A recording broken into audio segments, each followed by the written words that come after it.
Fala galera, seja bem-vindo mais uma vez à Escola do Discípulo.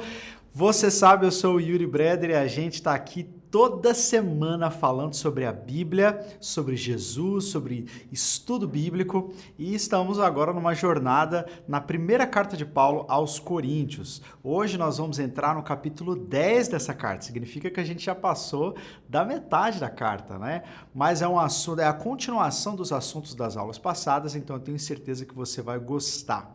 Bom, antes de mais nada, se você ainda não é inscrito no canal, não perca essa chance, se inscreva agora e participe daquilo que Deus está fazendo através da Escola do Discípulo. Tem sido maravilhoso os testemunhos que a gente tem recebido, as perguntas, os contatos das pessoas, tanta gente sendo abençoado pela escola. Então, quero convidar você a fazer parte, não só se inscrevendo no canal e ativando as notificações, mas também se tornando membro, né? Clica aí no Seja Membro e aí você pode contribuir financeiramente com o valor que Deus colocar no teu coração, são valores baixinhos, né? Mas você também pode se tornar um cooperador dessa obra. A gente tem esse sonho de explicar a Bíblia sistematicamente, capítulo por capítulo, ela inteira, de capa a capa, e deixar tudo aqui gratuito no YouTube para qualquer pessoa poder se aprofundar melhor no seu estudo bíblico. Então, se você acha que essa é uma causa digna, eu quero convidar você a ser parceiro nosso, sendo membro, ou se você quiser fazer uma oferta através do Pix, tem aí também na descrição do vídeo, você pode fazer e a gente fica muito feliz. Além disso, deixa a sua curtida desde agora, porque tem muita coisa legal que vai acontecer hoje, tanto que você vai aprender, quanto de coisas que você vai saber, tem um segredo que daqui a pouquinho eu vou revelar para vocês e com certeza vocês vão gostar muito, tá bom, gente? Em primeiro lugar, então, só deixando claro, hoje nós não estamos transmitindo essa aula ao vivo, então a gente não vai ter aquele momento no final de perguntas e respostas. Quero já também dizer oi, tudo bem? Seja muito bem-vindo a todo mundo que está entrando, né, na exposição dessa aula, mas dizer que não é ao vivo, então a gente não vai ter aquela interação, tá joia? Então pega aí a sua Bíblia, em 1 Coríntios, capítulo 10, pega o seu caderno, a sua caneta, o seu telefone, se você for anotar no telefone, e já fica preparado aí. Aproveita também e já segue a gente nas redes sociais, @YuriBreder44 lá no Instagram, @Escola do Discípulo, e faz um story agora, se você quiser, né? Tira uma foto de onde você está assistindo, daquilo que você está anotando e compartilha com outras pessoas para que elas também sejam abençoadas, assim que você faz parte da nossa equipe, tá joia? Antes da gente orar, não, vamos esperar um pouquinho mais, né? Primeiro a gente vai orar e aí daqui a pouquinho eu vou trazer uma novidade que você vai ficar muito animado com certeza. Então, mas antes de mais nada, vamos orar a Deus para começar a nossa aula. Deus, obrigado, Senhor, por esse dia, pelo tempo que temos aqui, de mais uma vez estarmos diante da Tua Palavra e sermos transformados por ela.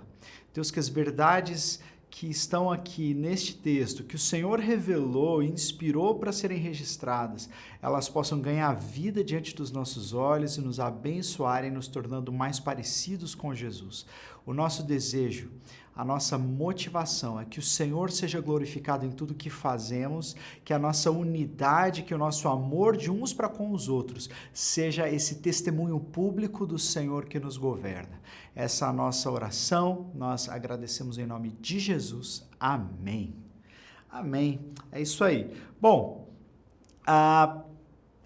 eu sempre gosto de trazer logo no início da nossa aula alguma lição, aquilo que resume um pouco daquilo que a gente vai aprender. E neste texto, eu vou fazer isso através de um versículo, porque ele é muito conhecido e ele abrange tudo que esse capítulo deseja ensinar. Aquele que pensa estar em pé, cuide para que não caia.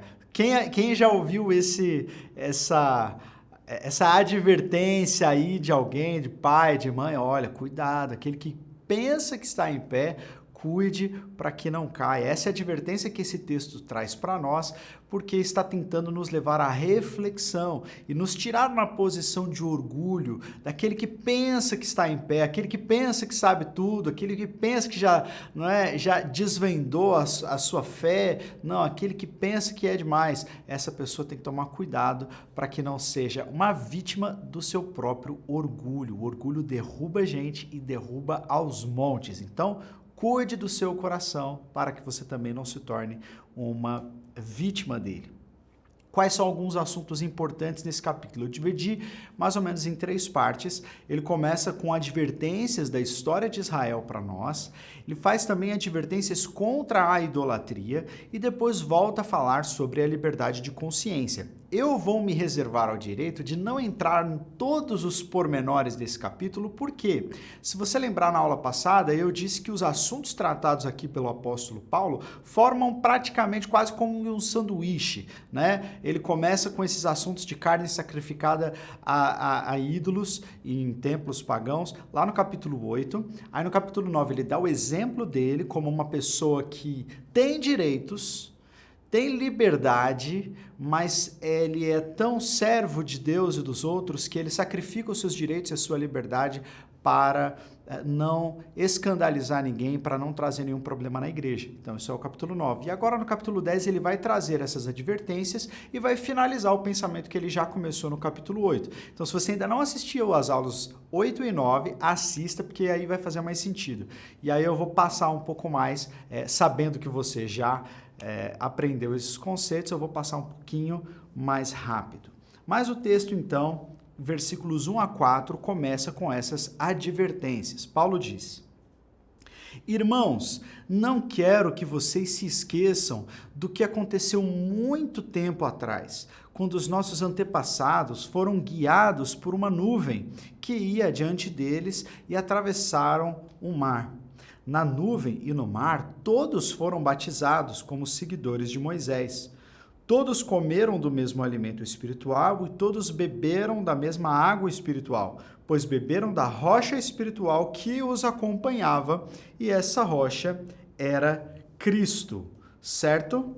Então, o Paulo está chamando a atenção para o exemplo daqueles antigos hebreus que saíram do Egito liderados por Moisés e fizeram então a travessia do Egito, passando pelo deserto até a entrada na Terra Prometida.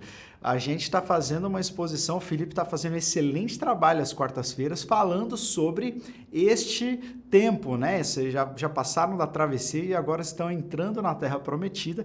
Então, com certeza, se você está acompanhando a exposição da quarta-feira, vai fazer ainda mais sentido para você. E qual é a advertência que Paulo faz quanto a essas pessoas? Em primeiro lugar, o que eu gostaria de notar é que ele fala que eles eram os nossos antepassados. Embora nem todos os ouvintes lá da cidade de Corinto fossem judeus, Paulo diz que eles eram nossos antepassados porque Abraão, conforme ele mesmo diz lá em Romanos, é pai na fé não só dos judeus, mas é pai na fé dos gentios, é pai daquele que todo aquele que crê, não é chamado de filho de Abraão, porque Abraão é o pai da fé.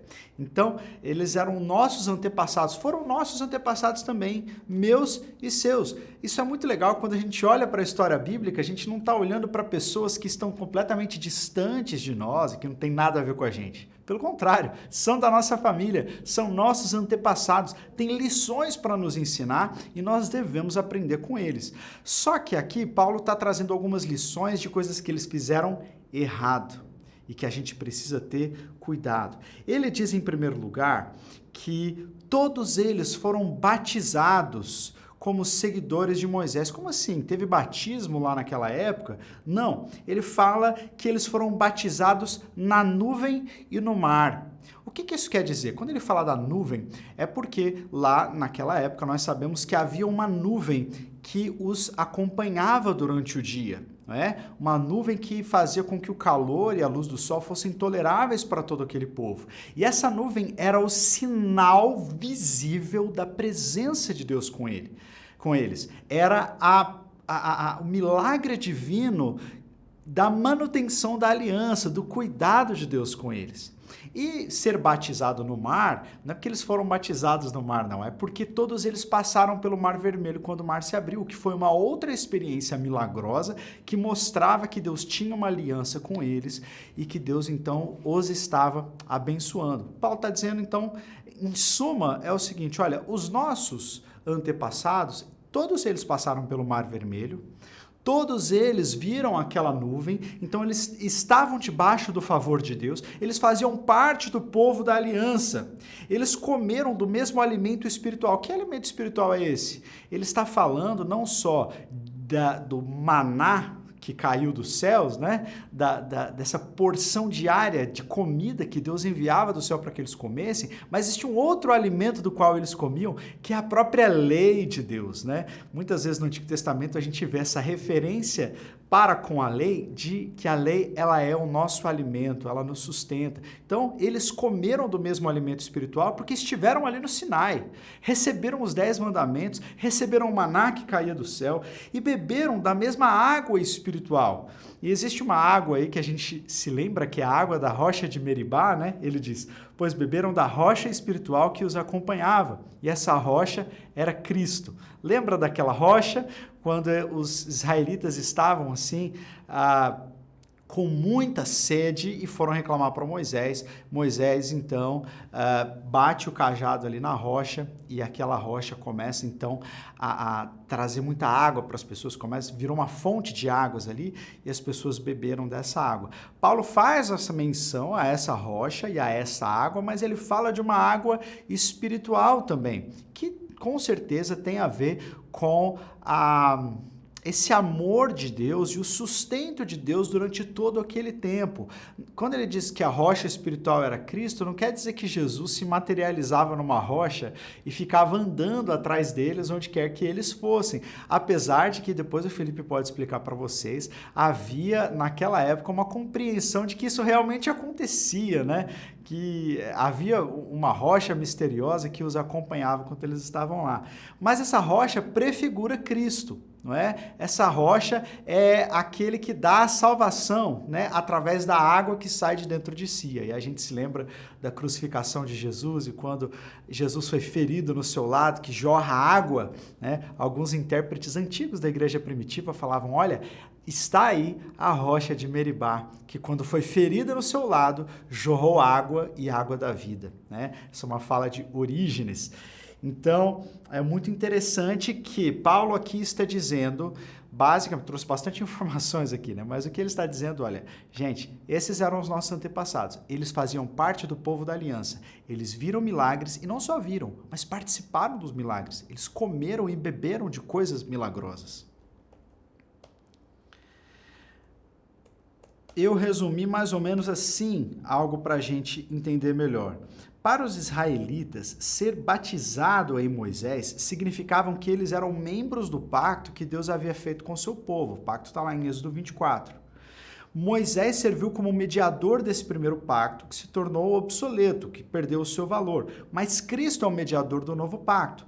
Assim como o povo de Deus tornou-se nação como Moisés, como seu líder, do mesmo modo, o povo de Deus hoje está incorporado em Cristo, que é o seu cabeça espiritual. Então, aí está o paralelo, né? Que assim como eles se tornaram nação de Deus, nós somos nação de Deus. Assim como eles eram o povo da aliança, nós somos o povo do Novo Testamento, da segunda aliança. Existem muitos paralelos entre nós e eles e precisamos aprender. E aí, então, ele continua dizendo, versículo 5, no entanto, Deus não se agradou da maioria deles e os seus corpos ficaram espalhados pelo deserto. O que aconteceu com esse povo? O que pode acontecer com um povo que é resgatado por Deus, que é tirado do seu cativeiro, um povo que Deus ama, um povo sobre o qual Deus realiza milagres, sinais e maravilhas? Como é que esse povo desagrada a Deus a ponto de ficar pelo deserto, ou seja, de não alcançar a terra prometida? E aí, então, ele diz para nós o que é que foi que fez com que aquelas pessoas ficassem pelo caminho. Versículos 6 a 10. Tais coisas aconteceram como advertência para nós, a fim de que nós não cobicemos o que é mal. Essa é a primeira coisa. Se você está anotando aí na sua Bíblia ou no caderno, pode colocar número 1, cobiça, né? Não cobicemos o que é mal como eles cobiçaram, nem adoremos ídolos como alguns deles adoraram. Segundo as Escrituras, todos comeram e beberam e se entregaram à farra. E não devemos praticar a imoralidade sexual como alguns deles praticaram e morreram 23.000 pessoas num dia só. Também não devemos pôr Cristo à prova ou pôr o Senhor à prova, como alguns deles puseram e foram mortos por serpentes. E não se queixem, como alguns deles se queixaram e foram destruídos pelo anjo da morte. Então aí nós vemos basicamente 5 pecados que podem acontecer conosco hoje e que, infelizmente, pode fazer muito mal a nós, com que nós fiquemos pelo caminho, apesar de estarmos dentro ou envolvidos junto com esse povo da aliança. Esses pecados também nos afetam. Sobre isso, o Kistemaker, que é o nosso comentarista para essa exposição, ele diz assim: Paulo compara as pessoas que morreram no deserto com os membros da igreja de Corinto. Ele quer que os coríntios saibam que todos os israelitas eram beneficiários da providência diária de Deus, mas que por descrerem, pereciam. Por analogia, ele deseja que os seus leitores saibam que o seu recebimento do batismo e da ceia do Senhor não lhes garantia a vida eterna. Sem o compromisso diário com Cristo, falta-lhes a segurança eterna e eles enfrentam a morte espiritual. Já vou falar de cara que esse texto não está falando de perda da salvação. Tá? Você fala assim, puxa vida, mas uma pessoa que toma ceia, uma pessoa que se batizou, é uma pessoa que é salva. Quer dizer que essa pessoa salva, ela pode ficar pelo caminho por causa dos seus pecados, ela pode não ir para o céu? Na nossa opinião aqui na Escola do Discípulo, não é disso que o texto trata. Estas pessoas, elas faziam parte da comunidade da aliança, mas veja bem o que Kistemaker falou aqui. Eles não creram em Deus, eles não criam em Deus, eles tinham outros ídolos. Eles faziam parte do grupão, mas o seu coração estava longe de Deus. Vai ser assim com aqueles que Jesus falou, que no último dia vão chegar para ele e vão falar assim, Senhor, Senhor, mas em teu nome não curamos os enfermos, expulsamos demônios, né? E Deus vai dizer, apartem-se de mim, que eu não vos conheço. São pessoas que fazem parte do grupo, mas elas não creem em Deus e elas acham que a simples participação na galera, né? A simples participação, atravessar o mar, comer o maná, tomar ceia na igreja, passar pelo batismo, sem uma real conversão, sem participar do corpo de Cristo, sem se render a Ele, isso não significa nada. A igreja está cheia de gente que é convencida, mas não é convertida. Cheia de gente que está junto ali do povo da aliança, mas pode acabar ficando pelo caminho se não se atentar para os exemplos de Israel. Veja só os pecados que Paulo listou. Primeiro, cobiçar o que é mal. Ele está falando sobre um texto, muito provavelmente, a gente tem vários momentos em que isso aconteceu, mas eu destaquei alguns aqui. Em Números 11, 4 a 6, se você quiser depois, vai lá para esse texto e vê que é um texto claro, quando Deus chama a atenção de Israel porque eles estavam cobiçando aquilo que era mal.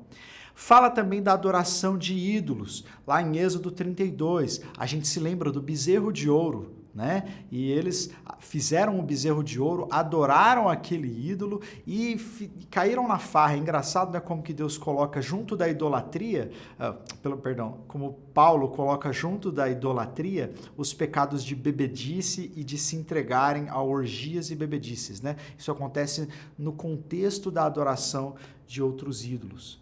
Depois ele fala sobre imoralidade sexual. Lá em Números 1, 22 e também 26, 14, a gente tem esse exemplo de quando o povo de Israel foi ferido terrivelmente porque se entregaram à imoralidade.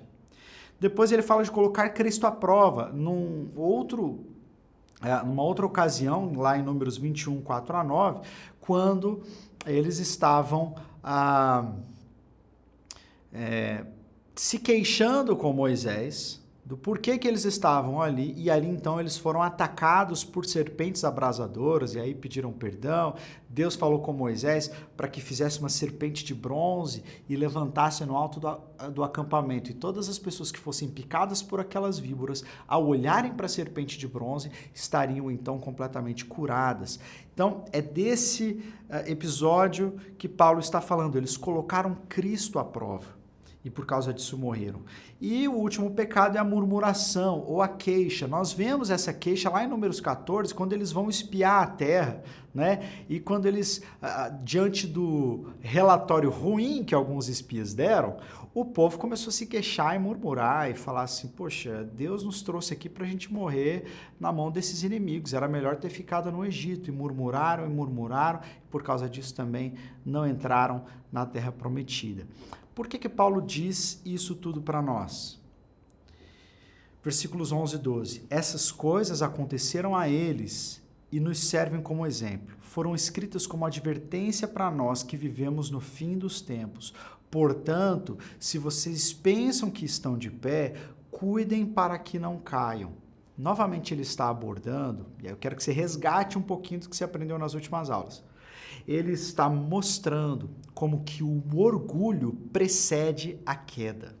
Como que o orgulho dos coríntios de achar que sabiam tudo e por causa disso estavam causando escândalo e divisão na igreja, era na verdade uma atitude muito parecida com a atitude daqueles antigos. Porque eles também se envaideceram e se acomodaram em simplesmente estar junto do povo da aliança e não viram que estavam sendo tentados e caindo em pecado, achando que só porque eles eram filhos de Israel, eles estariam já, de uma certa forma, salvos, e que então eles poderiam fazer aquilo que eles quisessem. Não! O fato de você estar em Cristo é uma bênção, é uma graça que Deus te dá para que você permaneça fiel, não para que você viva da maneira como você quer naquela falsa liberdade. Se você faz parte do povo da aliança, então você deve viver como aquele que aguarda o descanso de Deus, como aquele que se relaciona com Deus em obediência, né? Não orgulhosamente. Então Paulo usa esse exemplo para dizer, o que aconteceu lá atrás é o que eu acho que pode estar acontecendo aí em Corinto. Vocês, por acharem que estão aí dentro da comunidade da aliança, estão se comportando e caindo em tentações e caindo em pecados que mostram que talvez de verdade vocês nem façam parte do corpo de Cristo. Então vocês que pensam que estão de pé, muito cuidado. Avaliem o coração de vocês. Cuidem para que vocês não caiam. Olha só o que o Kistemaker diz. Os israelitas vivenciaram sua queda quando eles desafiaram a Deus propositalmente. Rejeitaram o maná que ele fornecia a cada dia e a liderança que ele próprio nomeou. Rejeitaram a graça quando desobedeceram a Deus de modo intencional. A pessoa que ama a Deus demonstra a evidência genuína de possuir essa segurança eterna, quando ela crê na sua palavra e obedece os seus preceitos. O crente, então, olha só, encontra consolo sabendo que Deus nunca mesmo, nunca abandonará a alma que se apoiou em Jesus por repouso. Quem está em Cristo e demonstra que está em Cristo pelo seu fruto, fruto que o Espírito faz brotar dentro de si, pela sua humildade, pelo seu amor, pela maneira como ele se dedica aos seus irmãos e abençoa a igreja. Se tem alguém que está dentro da igreja causando divisão sem se importar com as pessoas, essa pessoa não está mostrando evidência de que foi salva por Jesus. Ela não está demonstrando o caráter de Cristo. Ela pode fazer parte desse rol de membros, mas talvez ela não tenha sido realmente regenerada por Deus. Por quê? Quem foi regenerado por Cristo mostra evidências da sua salvação e da sua segurança eterna. Tá joia? Se você tem alguma pergunta até aqui, coloca aí nos comentários. A pergunta que não quer calar quando a gente entra nesse texto, embora não seja a intenção de Paulo tratar disso aqui, é a questão da perda ou não de salvação. E a galera sempre pergunta pra gente, e aí, vocês acreditam que o crente pode perder a salvação?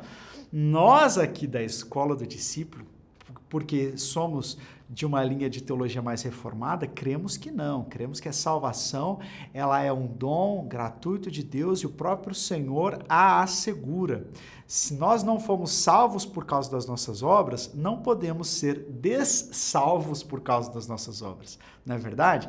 Então, nós estamos seguros em Cristo, é assim que a gente crê. Mas existem outros irmãos, crentes fervorosos, alguns comentaristas que a gente lê, né, que creem de uma certa forma, interpretam textos de uma outra forma. Eu quero perguntar para você, você acha que o crente pode perder a salvação ou não? Coloca aí nos comentários, eu acho que perde. Coloca aí, eu acho que não perde. E não só coloca eu acho que perde, não. Tenta fundamentar. Não, eu acho por causa disso, eu acho que texto tal fala isso. Vamos ver se a gente consegue desenvolver um debate legal aí nos comentários sobre se pode perder a salvação ou não. A salvação, ela é eterna. Uma vez salvo, salvo para sempre. Então, dá uma olhadinha aí na sua consciência, nas suas convicções e comenta. Será que o crente pode perder a salvação? Sim ou não? Continuando no texto, no versículo 13 e 14, Paulo diz assim: as tentações em sua vida não são diferentes daquela que outros enfrentaram. Deus é fiel e ele não permitirá tentações maiores do que vocês podem suportar. Quando forem tentados, ele mostrará uma saída para que consigam resistir.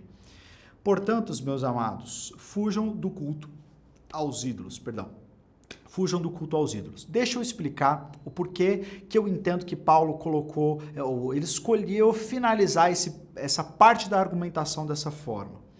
Se eu olho, Yuri, se eu olho para um povo que esteve no deserto, viu o mar se abrir, passou a pés enxutos, viu a nuvem, eles foram batizados no mar, foram batizados na nuvem, eles comeram do pão espiritual, que era a lei de Deus e o maná, e eles beberam da água espiritual, que era o sustento de Deus, e aquela água milagrosa na rocha de Meribá. Cara, eles viram tantos milagres, tantas coisas assim acontecerem, e mesmo assim ficaram de fora.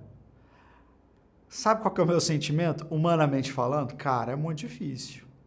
Se eles que viram tudo isso ficaram pelo caminho, quanto mais eu, gente. Jesus amado, que não vi tudo isso de milagre, eu acho que não vi, né? Eu acho que vai ser muito difícil, né? E aí, essas tentações que eu recebo são muito grandes. Se eu tivesse pelo menos visto ou participado de milagres como eles participaram, eu acho que eu teria mais fé na hora das minhas tentações, não é verdade? Eu uma vez estava conversando com uma querida pessoa da família e ela disse assim, olha, eu acho que a gente tinha que orar mais para Deus levantar esses profetas com palavra de conhecimento e de fazer milagres, e aí eles fazerem isso e orarem pelas pessoas, revelando a vida inteira da pessoa.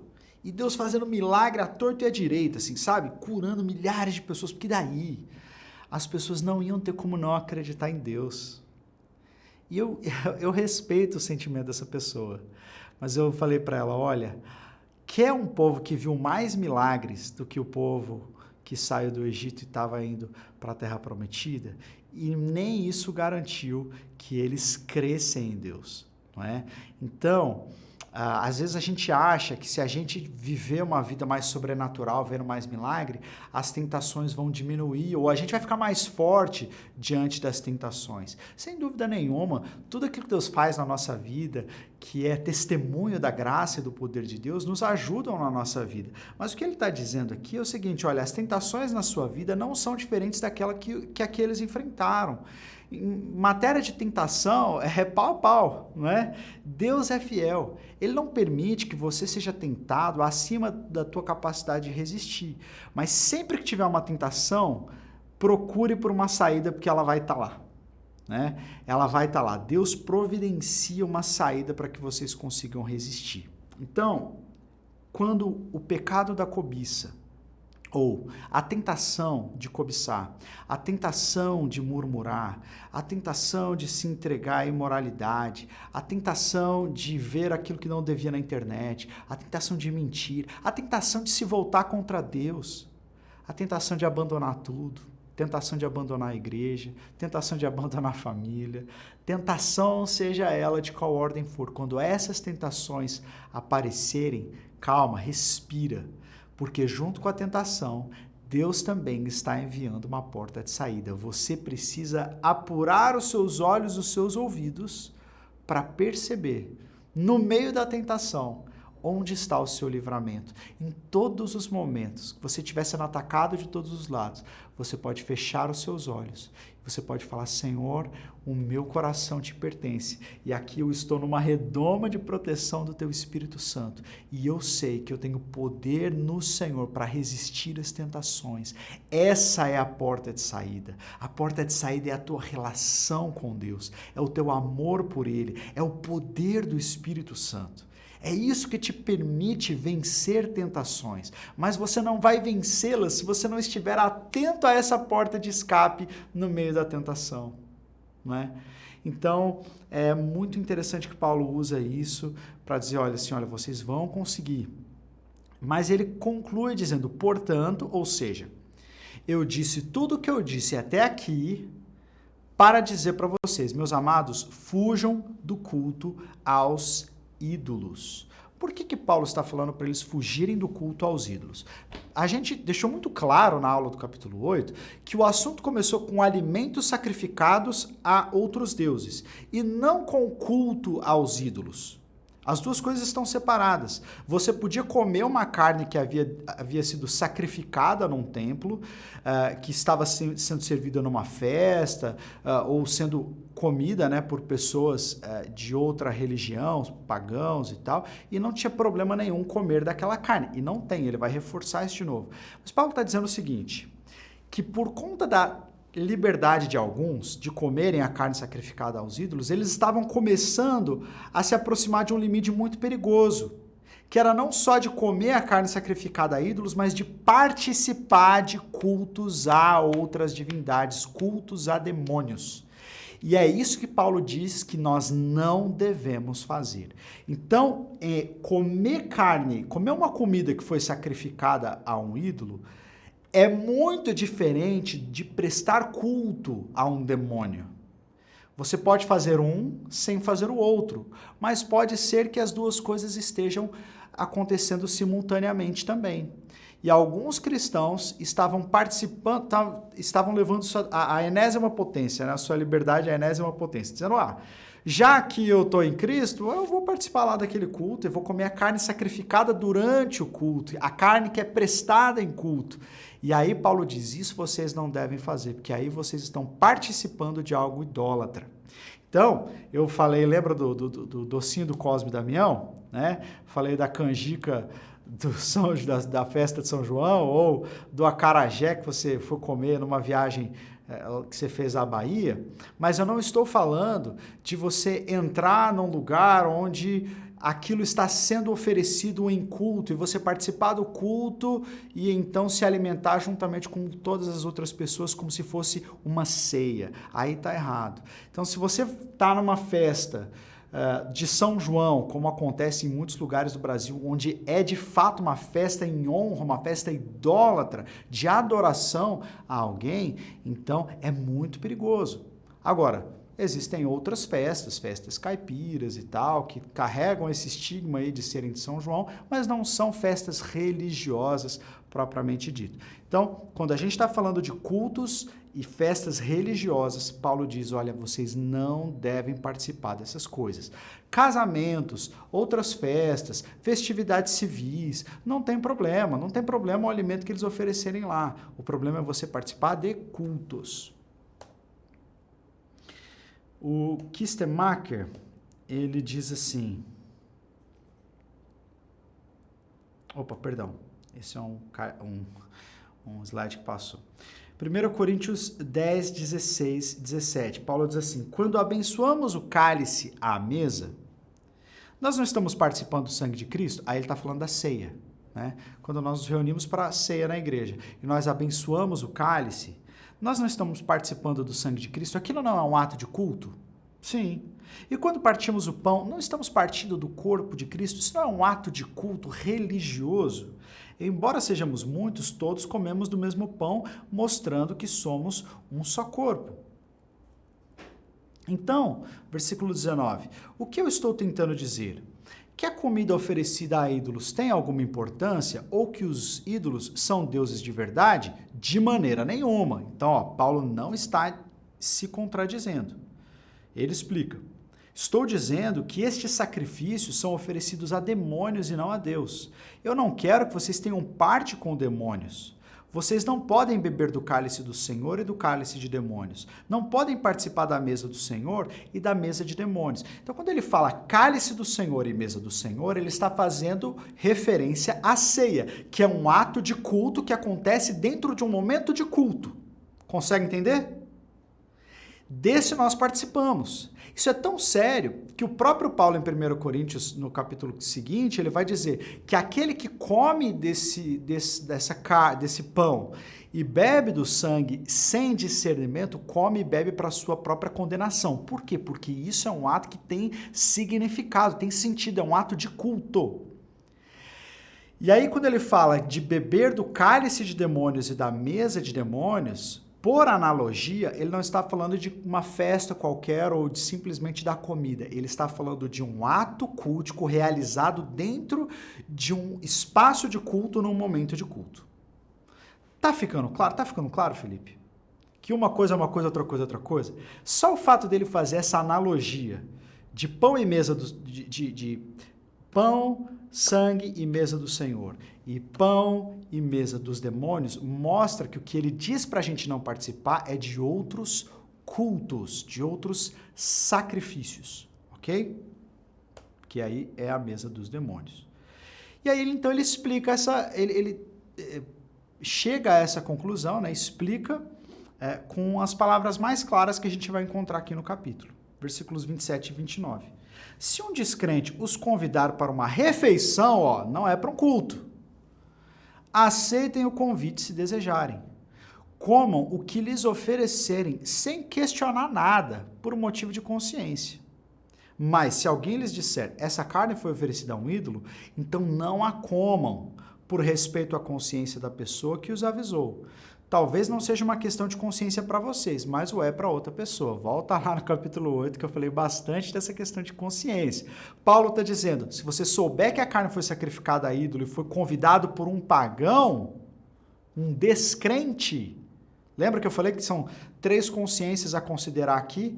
A sua consciência, a consciência do seu irmão em Cristo e a consciência do descrente. É esse o contexto. Ele, se um descrente te convida e te fala, olha, essa carne foi sacrificada a ídolo, aí você não come. Mas você não come porque ela vai te fazer um mal espiritual. Você não come para proteger a consciência do descrente. Então ela não vai abrir brecha no seu coração, mas ela pode se tornar um empecilho para ganhar essa pessoa para Jesus depois. Correto? Ele diz, portanto, quer vocês comam, quer bebam, quer façam qualquer outra coisa, façam para a glória de Deus. Esse é o contexto, desse versículo. Olha, se vocês estiverem com descrente, se vocês estiverem vivendo a vida, não fiquem preocupados com comida, com bebida, como se isso fosse afetar a fé de vocês. Comam e bebam e vivam a vida e façam tudo, tenham relacionamentos, façam tudo isso para a glória de Deus. Mas façam isso sem ofender judeus, nem os gentios, nem a igreja de Deus, assim como também eu procuro agradar a todos em tudo o que faço. Não faço apenas o que é melhor para mim, faço o que é melhor para os outros, a fim de que muitos sejam salvos. Olha, eu coloquei aí em amarelo, destaquei essa parte, porque eu acho que ela é muito importante para nós cristãos. Nós temos liberdade de fazer o nosso culto? Temos. Temos liberdade de acreditar que Jesus é o único Senhor e Salvador? Temos. Mas nós vivemos num mundo em que nem todo mundo é crente.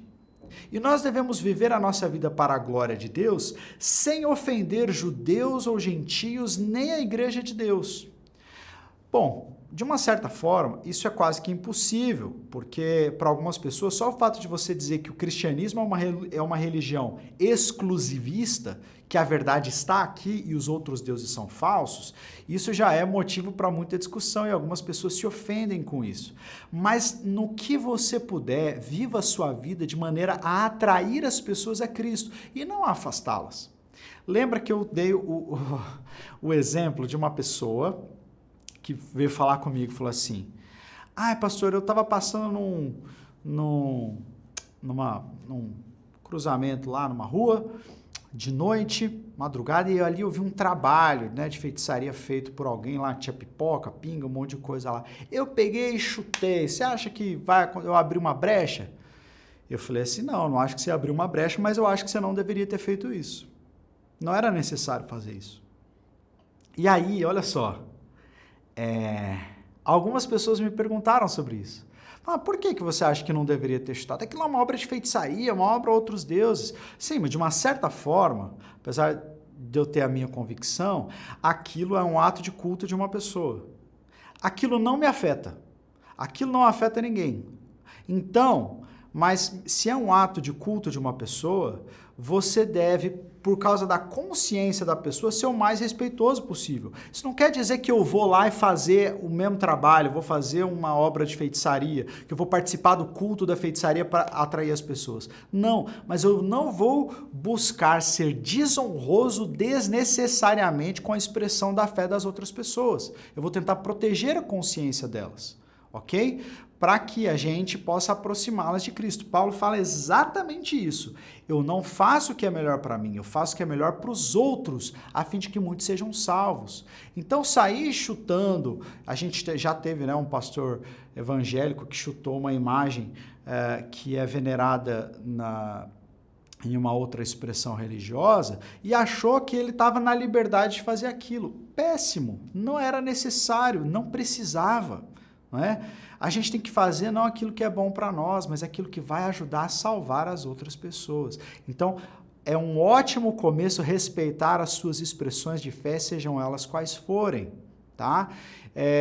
E depois trazê-las a Cristo, ter relacionamento com elas, mas fazer isso aos poucos, sem violar a consciência delas, tá bom? Paulo fez isso lá em Atenas, foi muito importante ele ter feito isso lá em Atenas. Quando ele chega, ele fala assim, olha, eu vejo que vocês são muito religiosos. Ele respeita a expressão da religião idólatra dos atenienses, mas ele faz isso com consciência, né, com vontade para ganhar as pessoas. Ele não só fez isso em Atenas, ele fez em Éfeso também. Éfeso era uma cidade extremamente cheia de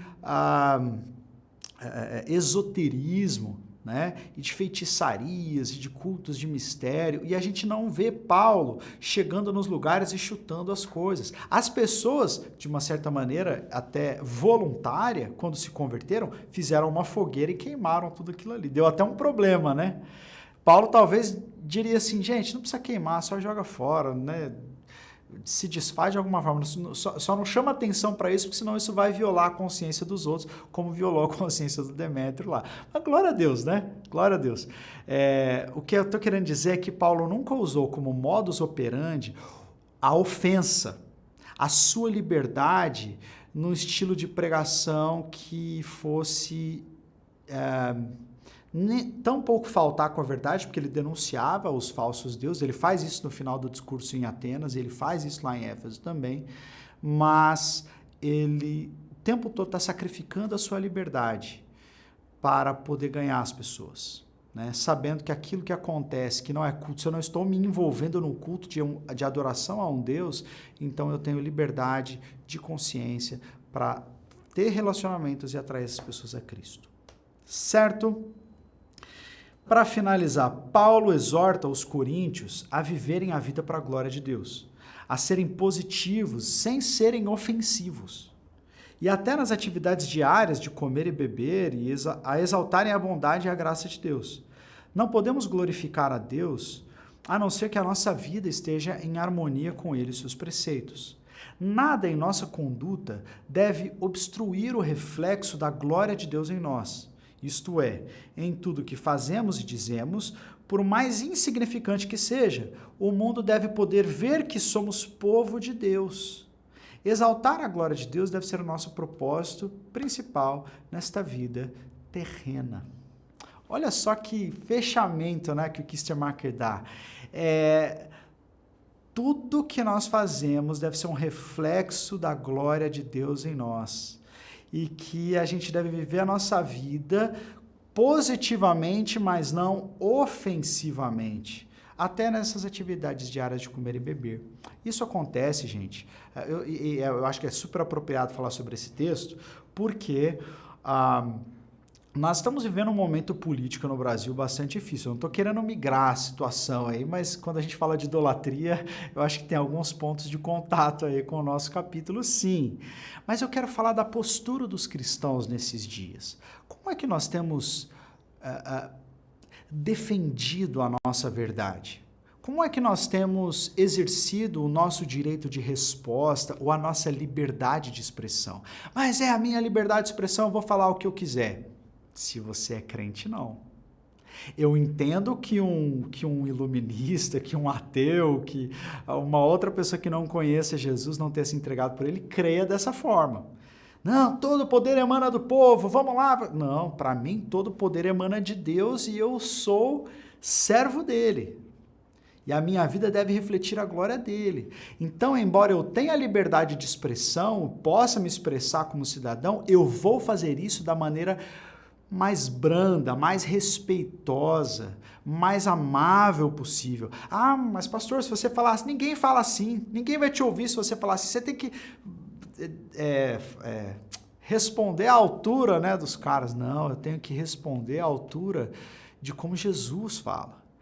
Mas Jesus chegou e virou a mesa dos idólatras e chicoteou todo mundo. Teve hora que Jesus também ficou com raiva. Bom, ele tem essa prerrogativa, porque quando ele chega e vira a mesa dos cambistas, ele fala, vocês transformaram a casa do meu pai num covil de ladrões. Ele estava na casa dele, gente. Então, Jesus na casa dele faz o que ele quiser. Mas eu não estou na minha casa quando eu estou num espaço público falando de coisas que são de toda a população.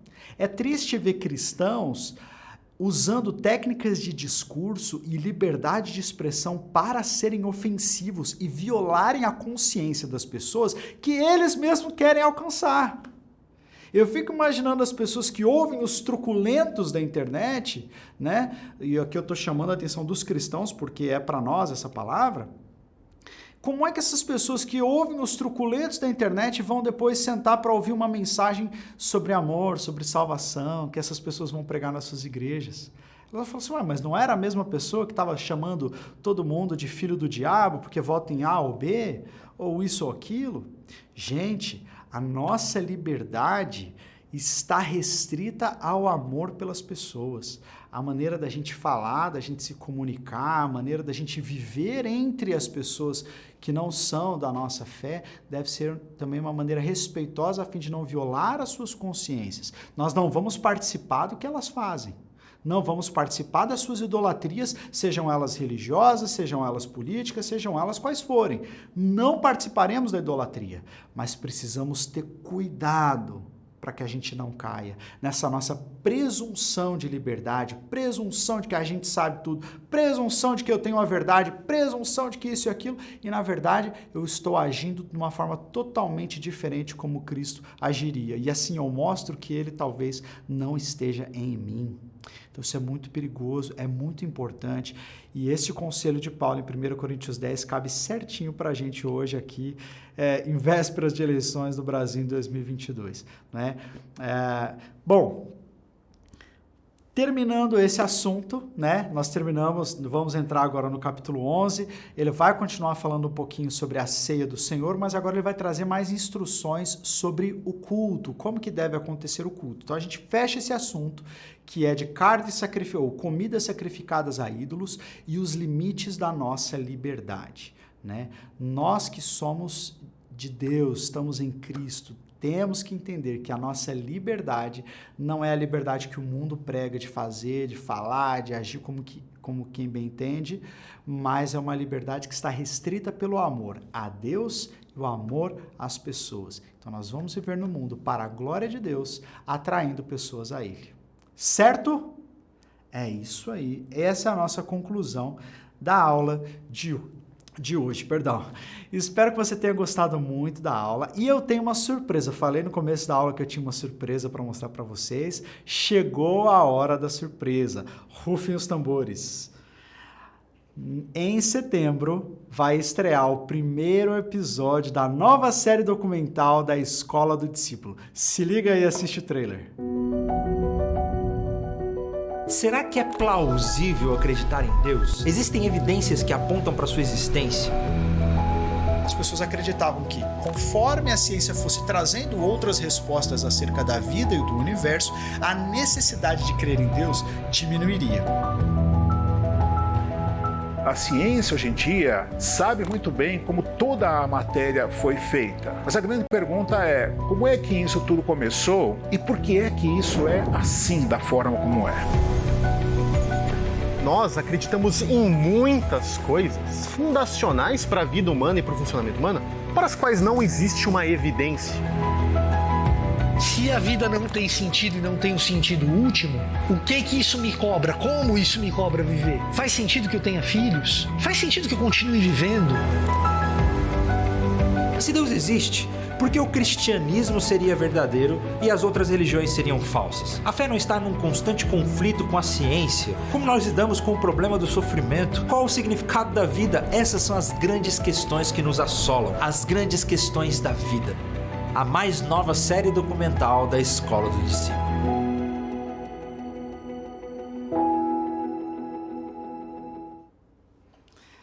E aí, gente, coração disparou ou não? Cara, eu tô com muita expectativa. Eu creio que esse documentário vai ajudar muita gente, principalmente a nova geração, os jovens que entram muitas vezes nas universidades e recebem uma enxurrada de questionamentos e críticas quanto à sua religião e às vezes não têm respostas ou acham que não têm bons argumentos, quando na verdade os melhores argumentos estão do nosso lado, né? Então é isso que a gente quer trazer com esse documentário e a gente espera que ele seja uma bênção. Este documentário, assim como o outro documentário que temos sobre a história da igreja, e assim como essa exposição que você está assistindo, são todos gratuitos. Nós fazemos conteúdo gratuito na internet, nós somos gratos a Deus por essa condição, mas eu quero dizer para você, existem muitas coisas que a gente pode alcançar a partir daqui. A Escola do Discípulo está chegando num momento onde nós precisamos expandir algumas ações para alcançar mais pessoas. E para isso, eu quero convidar você que tem sido abençoado, que tem, de uma certa forma, se alimentado aqui conosco. Se você puder, Deus colocar no teu coração o valor que for, você puder fazer uma oferta na Escola do Discípulo, essa oferta não é para mim, eu não recebo, nem o Felipe, é para nós ampliarmos o estúdio, para nós termos outros equipamentos, para nós podermos contratar mais editores para lançar mais vídeos, não é? E ampliarmos o grupo que trabalha na Escola do Discípulo para expormos a Bíblia mais rápido, né? E, enfim, existem muitos sonhos no nosso coração e se você é seguidor da escola, se faz sentido, né, o que nós fazemos, para você, eu quero convidar você também a colocar diante de Deus essa possibilidade de ser generoso e de investir naquilo que tem dado fruto, naquilo que tem alcançado as pessoas, naquilo que, no meu coração, no nosso coração, né, Felipe, é o que nós fazemos para Deus, com essa consciência de querer alcançar as pessoas respeitosamente, sendo intelectualmente robustos, não abrindo mão da verdade, mas sendo espiritualmente vibrantes também, sendo verdadeiros discípulos de Jesus. Esse é o nosso sonho e é assim que nós queremos que você também seja. Então, estamos nessa tarefa comum aí, né, digamos assim. E se você puder abençoar a escola, eu vou ficar muito agradecido e eu tenho certeza que Deus também vai abrir as janelas dos céus, porque a Bíblia diz que Ele dá semente aos que semeiam. Tá joia? Que Deus abençoe você, que Deus abençoe a sua casa, a sua oferta, a sua família, a sua vida e até semana que vem, em 1 Coríntios 11. Até lá!